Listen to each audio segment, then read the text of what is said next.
Satuan Kejahatan dan Kekerasan di Treskrim Polda Metro Jaya menangkap 2 pelaku pencurian lukisan sang maestro seni lukis Avandi bertajuk Self Portrait and His Pipe yang ditaksir mencapai miliaran rupiah.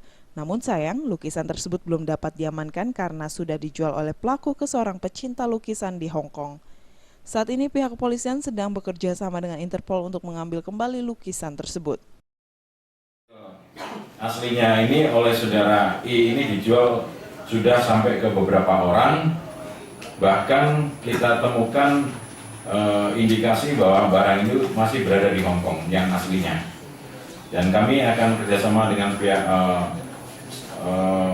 Interpol, nanti kami akan koordinasi untuk mencari tentang barang aslinya ini sekarang ada di Hong Kong, kira-kira dimiliki atau dipegang oleh siapa, dan kita akan melakukan proses.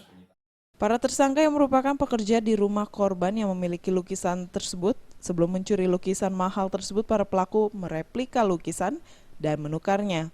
Kemudian para pelaku menjual lukisan tersebut ke salah satu pecinta lukisan di Hong Kong. Mereka menjual lukisan tersebut dengan harga 1,5 miliar rupiah. Korban akhirnya mengetahui bahwa lukisan aslinya telah ditukar oleh para pelaku setelah hampir 7 tahun lamanya. Kemudian korban melaporkannya ke kepolisian pada 2014 lalu. Setelah dilakukan penyelidikan oleh pihak Polda Metro Jaya, ditangkap 2 tersangka berinisial IP dan AK minggu kemarin di kediamannya di Depok. Barang bukti yang berhasil diamankan diantaranya 2 keaslian lukisan dan kwitansi penjualan lukisan seharga 1,5 miliar rupiah. Dari Jakarta, Zikri Amin melaporkan.